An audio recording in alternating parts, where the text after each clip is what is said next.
What it is, what it do, what it is, lads and ladettes. Well, I might have been wrong about this Outriders demo because at first I was really like, nah, I ain't messing with it. On top of that, it's also a games as a service, and I was wondering, would I like it?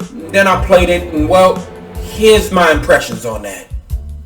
Alright, lads and ladettes, so I played the full demo of Outriders, but only one time only. Gotta go through and use the destruction. I loved my class, you know, rock-based, like a earthbender basically, and it spoke to my personality. Now, I have a few things and I definitely got some notes here, and I definitely want to go over them with y'all. So first of all, I want to just talk about some of the stuff that's just a straight up nuisance, like the motion blur.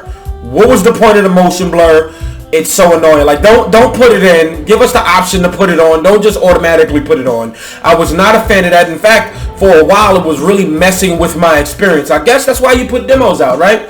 And then next thing up, I want to let you know that the lighting was just a little too dark, right? Certain cutscenes, the lighting was just crazy. Like, some people would just be in the room together, and then they would just be, you know, they would just take one step back and their whole face would just disappear. But you could see a little bit of their eye. I really wasn't a fan of that. But once again, this is what the demo is for. Now, also, if you've played Diablo, you would be familiar with world tier modes. Now, I actually needed education on this, right? And this actually led me to wanting to play certain things in a certain way, right? So, me being a guy, like, I'm 33 and I've been gaming for years, and it's just like, I used to go from playing things on the hardest difficulty to now I don't have the patience. I play everything on normal, and if that's too hard, I'm just probably not messing around with it. But what it is for me is that easy mode in these type of games, which is like world tier 1, those might be a little bit more fair. If you're going to go up higher in the world tiers, you're going to need to level up.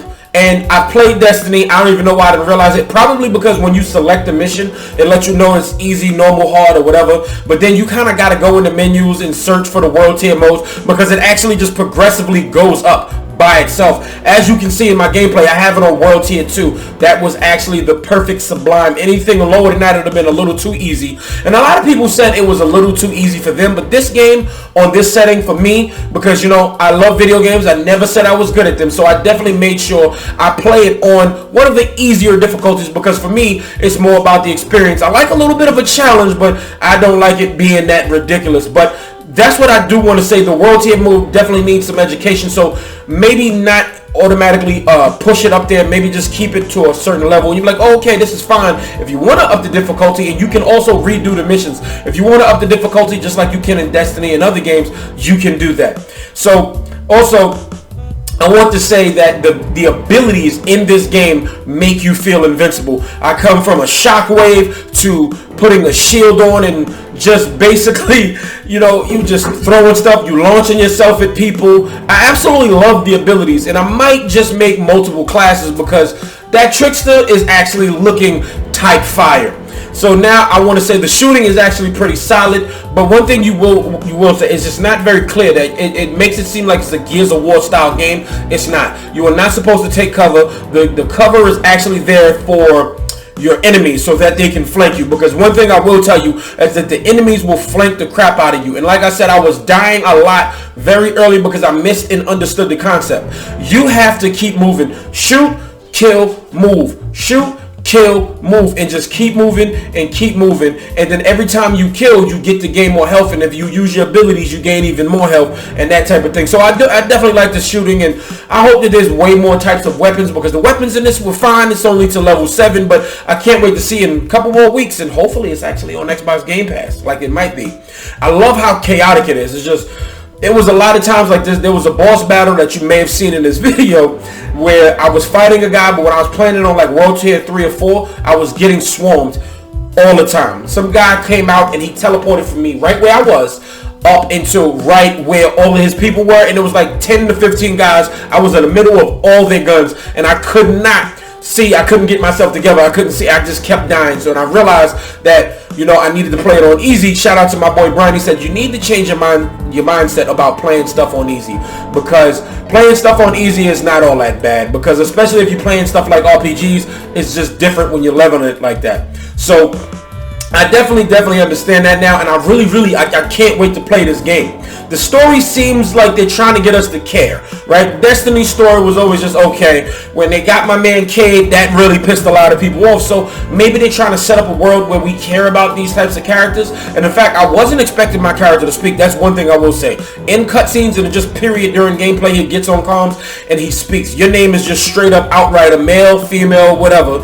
You are just called Outrider, and they will talk to you and you speak. And I think it's actually really awesome. Also, what they need to do when they trying to have these cutscenes, when they do these cutscenes, stop with the shaky camera. I've been tired of that. I don't like the fact that cameras shake. I don't know why people think that's enticing. They were trying to make it seem a little bit more real. I don't know.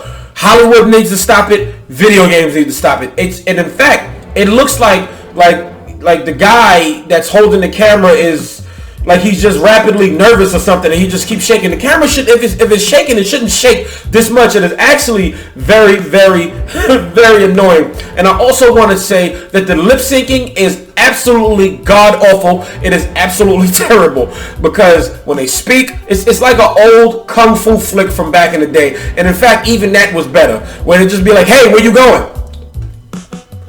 It's even worse than that in Outriders. So I definitely want to put that up there. So yeah, go ahead and just be careful with those world tiers. The game seems like it's going to be really good. It's a couple weeks away, and they released this demo, and they wanted us to give them feedback and see if we were really interested. I'm really excited about this demo because maybe I would have bought this game and it would have been ready to just take it back to the store or just not play it because I'm not paying attention to the world tier system. Maybe implement that in a different way. I like the action. I like that it's gory. I like the fact that they are making or trying to make a story that we definitely care about. The gunplay is fun. The story seems fine. I definitely like the boss battles. You can definitely continue to redo these quests and get materials and farm everything.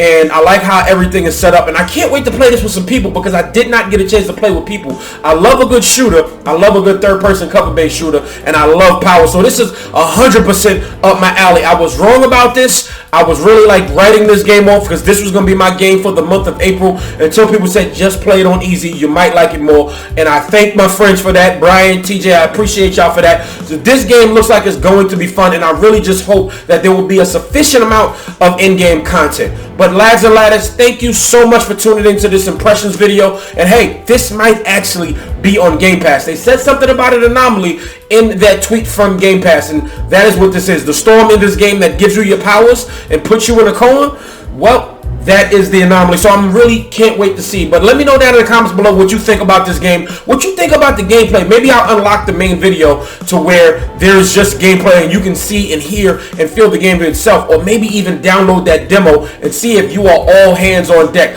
I might be playing it on PS5, but I just might be playing it on PC or even my Xbox One X because it'll probably be on Game Pass. Either way you see it, April 1st, I will be playing this game. What about you? Let me know down in the comments below. Go ahead and hit this like video if you haven't already. If not, hit the dislike. It's all good. Go ahead and hit that subscribe button if you're new here. Please tell everybody, tell your brother, your friend, your sister's cat, and your cousin's grandmother, everybody who wants to know about the biggest gaming news you may have missed from yesterday, today. And make sure you subscribe, hit that notification bell, and scroll up to all so you know when your boy is posted. Thank you so much for watching once again, and this video is finito.